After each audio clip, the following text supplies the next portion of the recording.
ఎలా ఉన్నారు? బాగున్నారా? నేను మీ మౌనిక. ఈరోజు పెట్టిన వేడి వేడి బువ్వ గురించి స్టోరీ విందాం.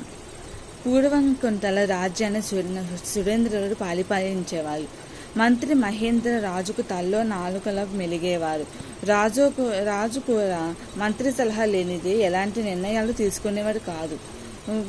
రాజ్య విస్తరణలోనూ రాజుకు మంత్రి తన ఉపాయాలతో ఎంతో సాయం చేశారు. కానీ ఒకసారి సురేంద్రుడు పొరుగు రాజ్యం మీద దండెట్టాడు. అది అనుకున్న దానికన్నా బలమైన రాజ్యం కావడంతో మహేంద్ర ఎత్తులు ఫలించలేదు. దీంతో సురేంద్రుడు ఓడిపోయాడు. తన సలహా ఫలించినందుకు మహేంద్ర చింతించాడు.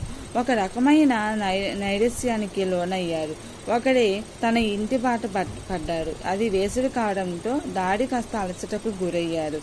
ఓ ఇంటి అడుగు మీద కూర్చుండిపోయాడు. అదే సమయంలో అవ్వ తన మనములకు అన్నం పెడుతుంది. ఇంటిలో ఆ మనవడు పెద్దగా కేక పెట్టాడు. ఏమైందంటూ కంగారుగా వచ్చింది అవ్వ. అన్నంలో చేయి పెట్టాను, కాలింది అని చెప్పాడు. ఆ అబ్బాయి, నీ తెలివి తెల్లారినట్లే ఉంది. నేరుగా అన్నం మధ్యలో ఎవరైనా చేయి పెడతారా?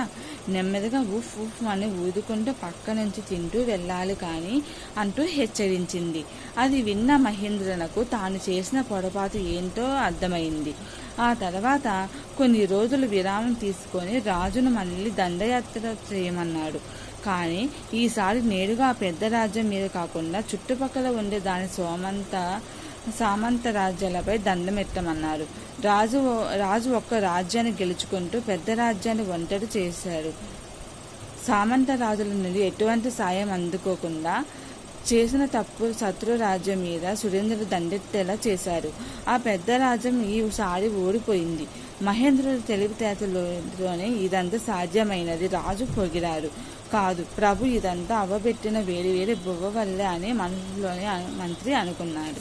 నచ్చితే లైక్ చేయండి, షేర్ చేయండి, సబ్స్క్రైబ్ చేయండి. ప్లీజ్ ఫ్రెండ్స్, సబ్స్క్రైబ్ చేయట్లేదు. ప్లీజ్ సబ్స్క్రైబ్ చేయండి. Please bye.